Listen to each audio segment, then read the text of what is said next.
Om Namo Bhagavate Vasudevaya.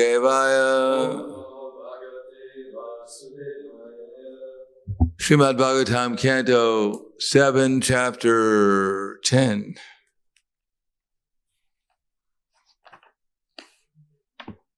Prahlad, the best among exalted devotees, text number 30. So, the rest of this chapter, practically, most of it is just very short verses with little or no purpose to it. So we might, for some reason, well, the next chapter after this is, well, we get back into purports again, but this is mostly story right now, or prayer, or whatever. Shri Bhagavanu Vacha Maivam Vibho Suranam Te Pradeya Padma Sambhava Varakura Nisarganam Abhinam Amritam Yata Shri Bhagavanu Vacha Maivam Vibho Suranam Te Pradeya Padma Sambhava Varakura Nisarganam Abhinam Amritam Yata.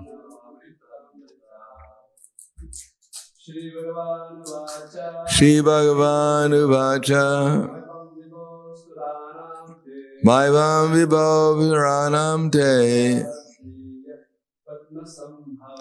Pradeya Padma Sambhava Varakura Visarganam Abhinam Amritam Yata. Shri Bhagavanu Vacha Maivam Vibho Suranam Te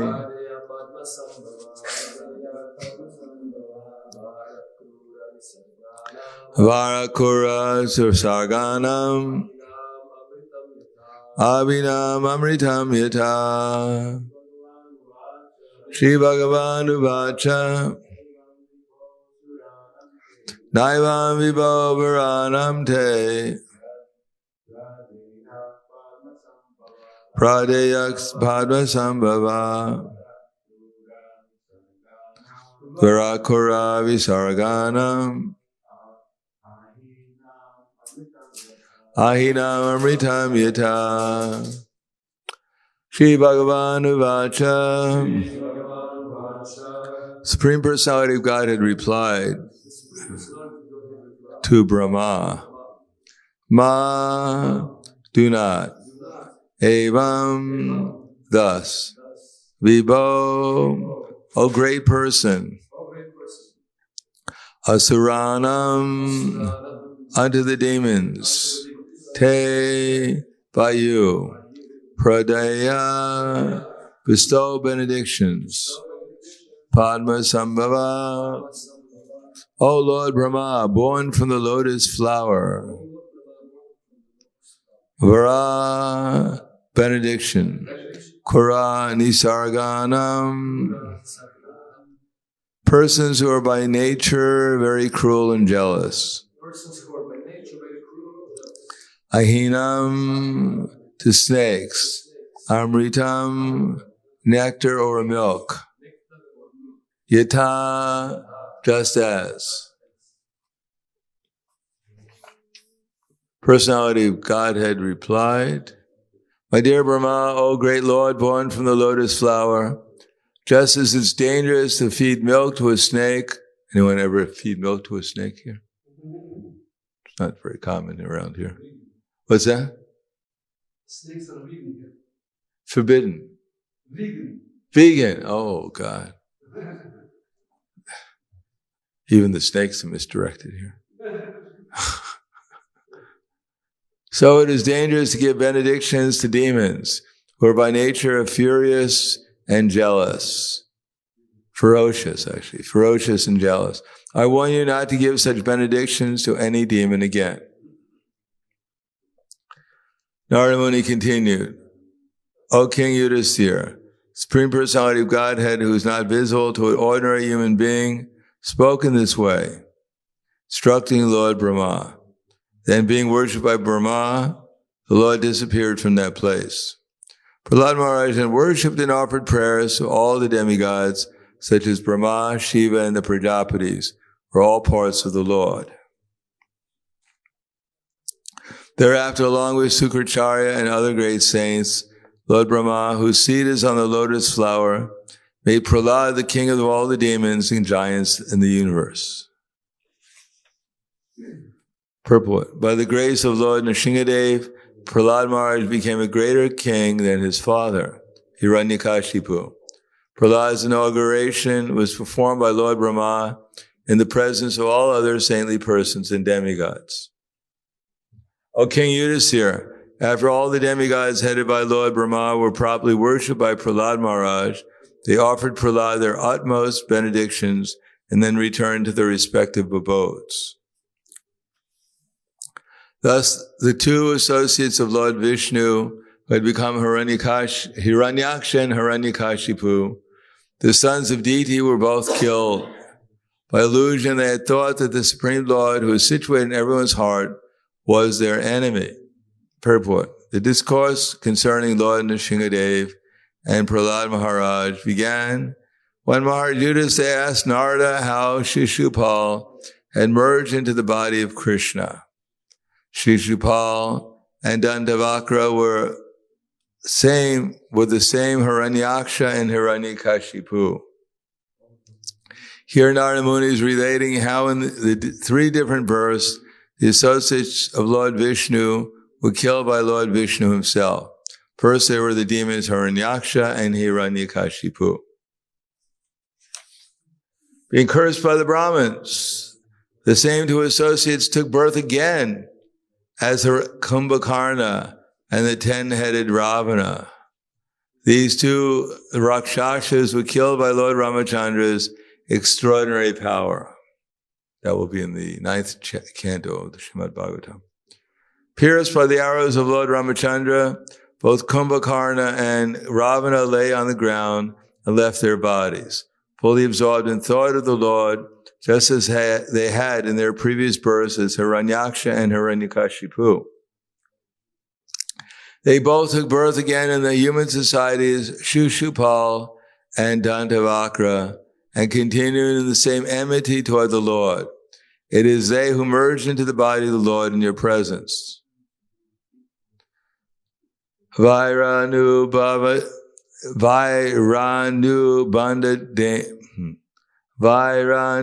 Bandena, acting like the Lord's enemy is also beneficial for the living entity. Kama, Dvesha, Bhayat, Sneha, whether in lusty desires, anger, fear, or envy of the Lord, somehow or another, as recommended by Srila Rupa Goswami, Tasmat Kenap Upayena. One should become attached to the Supreme Personality of Godhead and ultimately achieve the goal of returning home back to Godhead. Thus, what then is to be said of one who is related to the Supreme Personality of Godhead as a servant, friend, father, mother, or conjugal lover? So these are general instructions, because we find that simply by being killed by the Lord is not sufficient to guarantee anything successful. It also depends upon our consciousness, because when Hiranyakashipu was killed by Nrsingadev, he thought Nrsingadev was just an ordinary person, and therefore he had to take birth again as Ravana. Similarly, Hiranyaksha thought that Lord Varaha was just was an animal, and therefore he had to take birth as Kumbhakarna. And so on. When Ravana was killed, he also didn't understand who Lord Ramachandra was. He thought he was a human being, and therefore he had to take birth as Shishupal. Similarly, Dantavakra had to take birth as to Shishupal and who did he take birth? What was that? Oh yeah, so that was in Shishupal and Dantavakra.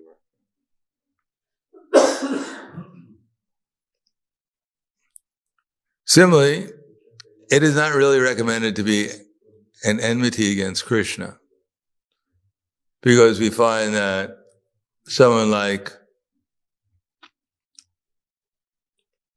King Vena, he is also envious of Krishna, and he was killed by the Brahmins. But did he go back to Godhead or even take an auspicious birth?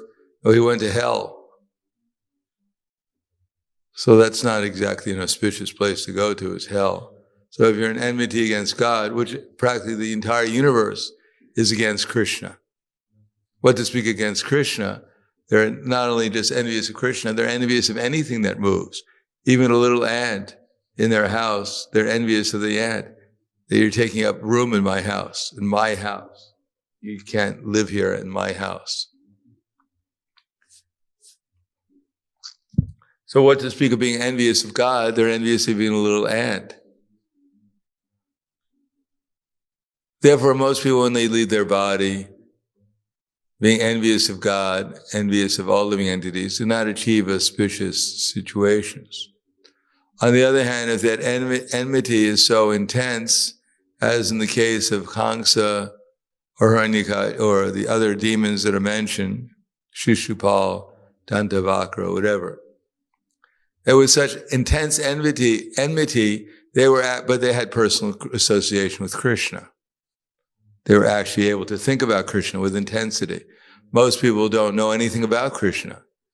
Therefore, when they leave their body, they're thinking of something else, and they get that result. But if you're intently absorbed in Krishna consciousness, such as Kamsa, then there is some auspiciousness there in terms of becoming free from material contamination. But for the devotee, Kaivalyanara Kayate, Tridasha Pur Akasha Pushpayate. For the devotee, going to Brahman is worse than going to hell. Because at least you're in hell, you can think about Krishna. But if you're in Brahman, you can't think about anything. Therefore, it's certainly not recommended to think about Krishna with animosity. Unless you can think about Krishna with such animosity that you actually become absorbed in Krishna consciousness, and then at least you'll become purified from material contamination. But merging in Brahman is not recommended, because you'll waste so much time in Brahman. And if you fall back to the earth planet at the end of Kali Yuga, then you're really in difficulty. How inauspicious. You waste your time in Brahman for an innumerable amount of time, and when you come back, there's little people running around trying to eat you. Very difficult situation.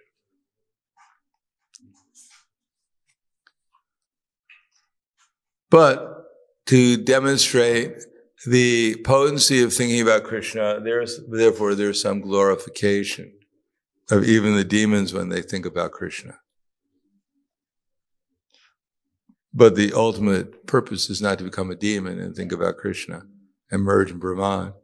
The actual purport is we should think about Krishna. How much more auspicious will be if we're doing it in a favorable mood.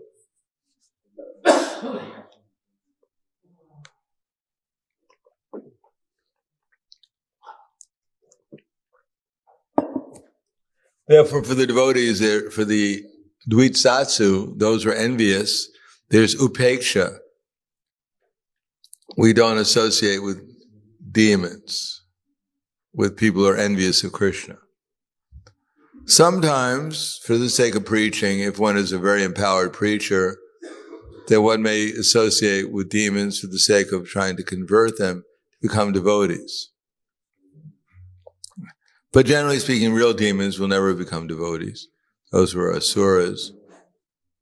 Tanaham dvishata kuran samsre shunaradamam shipramyaja samashubham asri shveva yonishu.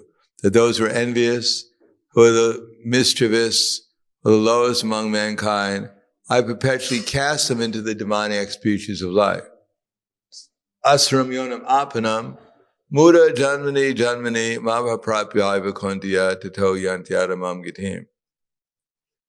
Attaining such births in such species of life, they gradually sink down to the most abominable type of existence. Therefore, they never can obtain me. Those who are actually convinced that lust, anger, and greed are good and should be cultivated very carefully, they never approach Krishna. They're usually divided into 4 classes of people, which in English would be the foolish, the lowest among men,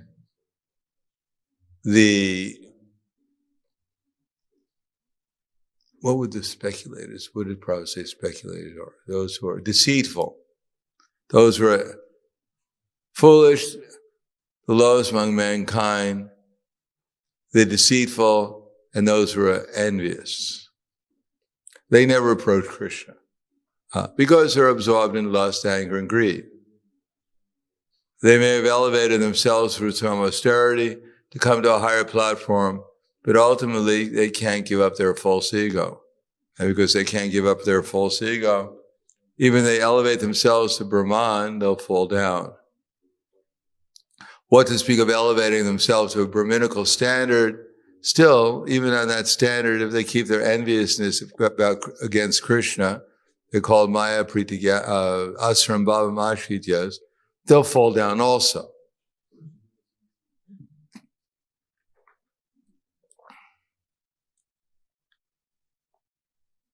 Therefore, one should try to cultivate Krishna consciousness in a favorable way. And the only way of doing that is giving up lust, anger, and greed. Trivida narakasyedam dwaram nashitam atmanaha kama kroda tatalobas tasmat etam trayam treja. There are 3 gates leading to hell: lust, anger, and greed. Every sane man should give them up because they lead to the degradation of the self. Etera vimukta kontiya tabo dwaras trivira nara achara itimas shreyas tatoyati paramgati. That anyone who can give up these 3 gates performs activities which are conducive to self-realization, and thus they approach the supreme destination. So how do we give them up? How do we give up lust, anger, and greed? We just say, today I'm not going to be lusty. Even if I see the most beautiful woman, I'll just spit at her. And then if she spits me back, we'll get into a fight. So is that the process? Easy process. No, Krishna says, Yakshastra vidim utsrija, vartate kamakarata, Sasidim avapnoti nasukam naparam githim. That one who gives up scripture and acts whimsically attains neither peace nor happiness nor the supreme destination. So what's the secret? Yakshastra vidim usrija vartate kamakarata sasidim avapnoti nasukam naparam githim. One should know what is duty and what is not duty by the regulations of Shastra, and knowing such rules and regulations, one should act so that one can gradually become purified. So we have to learn Shastra. We have to know the scriptures. That's why Prabhupada spent so much time writing the books. Not so we can sell them and get some money so we can offer some prasadam to the deities. That wasn't the idea. No, the idea is to act, our lives are supposed to be based on Shastra. Of course, Shastra is very simple. The ultimate message is very simple, but we're not so simple. Therefore, we have to disentangle our complicated consciousness by understanding thoroughly Shastra. Otherwise, if one can accept the essence of Shastra and surrender to Krishna, then everything will become simple. But we don't want to surrender to Krishna so easily.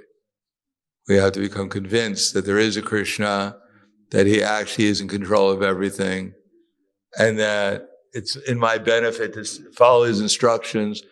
We have to go through the process generally of karma yoga and jnana yoga and even a little bit of Astanga yoga in order to actually surrender to Krishna.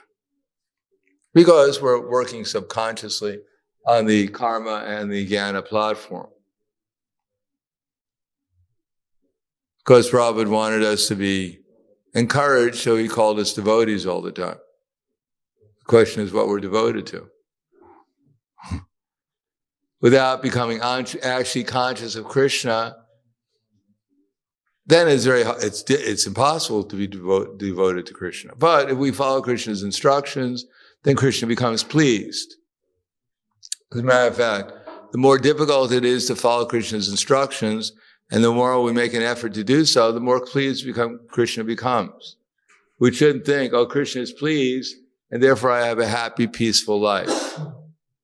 By the mercy of God, He's not causing me any problems in this world, so I must be getting the mercy of God. Now, actually, the mercy of God will come when we're put into great difficulty, and we try, at least, to take shelter of Krishna.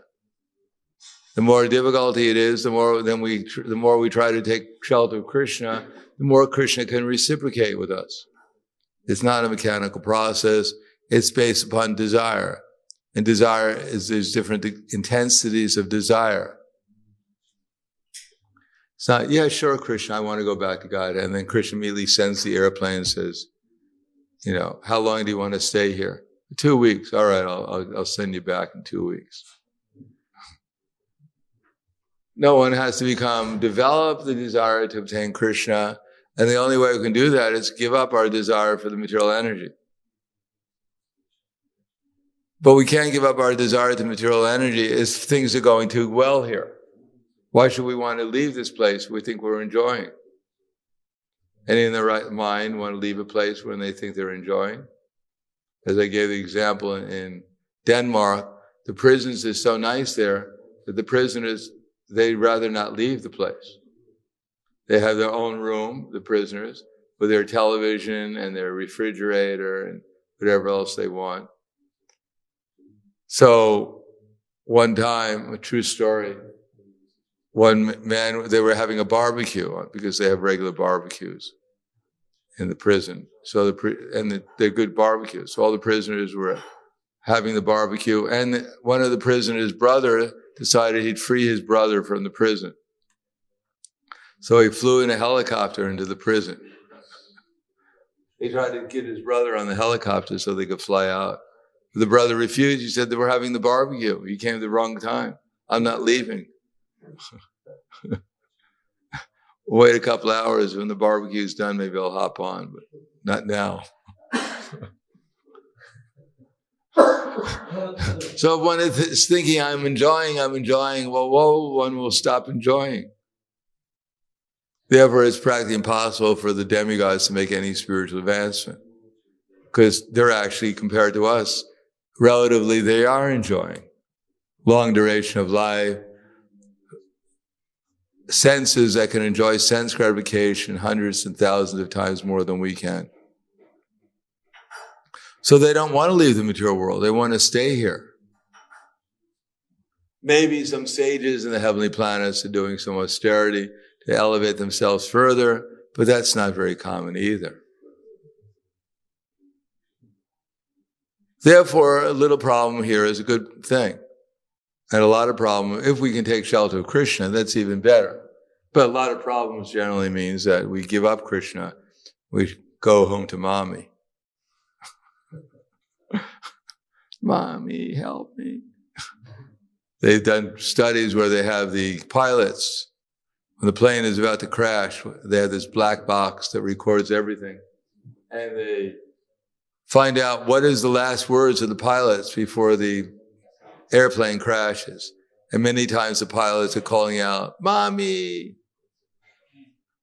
Mommy doesn't come and save them, though.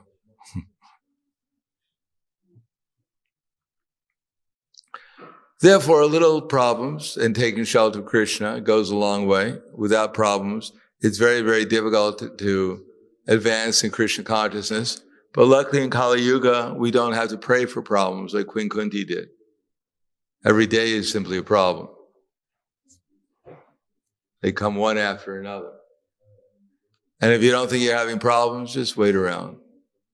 Krishna will send a few, in case you're missing problems.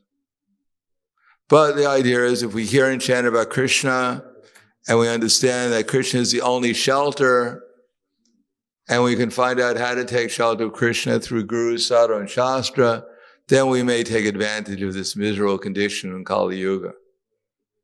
If anyone has not noticed, by the way, things are getting a lot worse lately. And if you think, we'll go back to the normal again, we'll all enjoy, there'll be, spring, and we'll be out playing Frisbee in the park. Good luck. People's sinful activities, they get sinful reactions. And therefore, they can expect big, big problems in the future. Before World War I, people were sinful, but relatively, there was, relatively much less intoxication, illicit sex, meat eating, gambling. People were relatively restrained. And yet they had this war and this pestilence that wiped out hundreds of millions of people.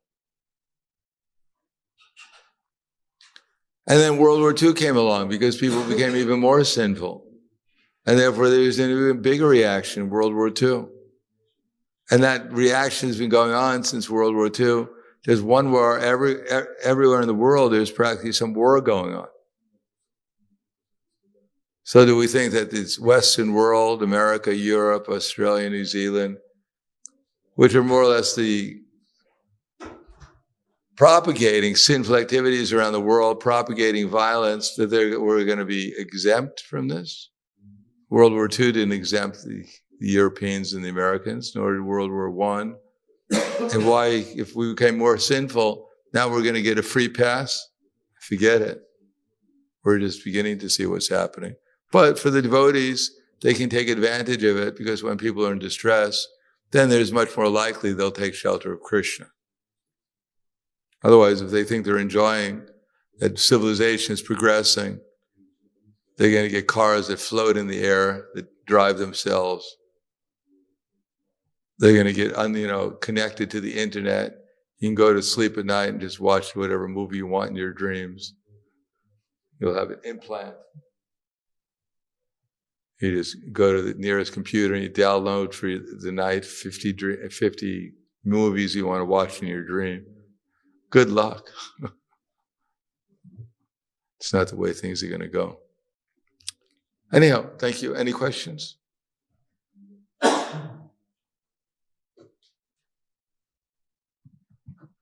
Thank you, Maharaj. Somehow, I see young people, they just don't study so much anymore that they used, or maybe, I don't know how, I know in my days, but even devotees, I can see we are not, Prabhupada said we should study his books, not just read. But somehow or other we study less and less. So how can we, we do read books, but probably not, we don't study them so much as we should study them. Well, we should do devotional service. Then we'll get hopefully by whatever we are able to understand from the books, if we apply it, hopefully we'll become purified. And then we'll understand the value of the books a little bit more. That they're not different from Krishna. Unless we experience what's in the book, why will we read it? And unless we learn how to experience it, then how can we experience it? So it's not just reading the books, it's learning how to read the books. So we actually get an experience from it. And part of that is to not only hear the books to the best we can, but try to see what they're saying. Make an effort to use our intelligence to see what the books are saying. And what it means personally to me. What am I supposed to do? What is Krishna talking to me to do? And then apply that with my life. And then Krishna will be pleased. And he'll reveal not only himself, but he'll reveal himself in the books also. And the books will actually hear Krishna talking to us through the books more clearly. So Krishna has to be pleased by our actually following the books, in the process of following the books. And therefore we'll become more and more conscious of Krishna. Not only when we chant the holy names, but when we read the books or when we see the deities, everything will become more conscious. We'll become more conscious. Then we'll see it's all positive. It's all loving, devotional, and then we'll become attached to it. This book will be non-different from Krishna, our best friend. And everything is just a book, and there's some words in it, and some philosophy, and who cares, I got more practical things to do. And we won't realize it's our best friend talking to us, trying to help us. Okay. Anything else?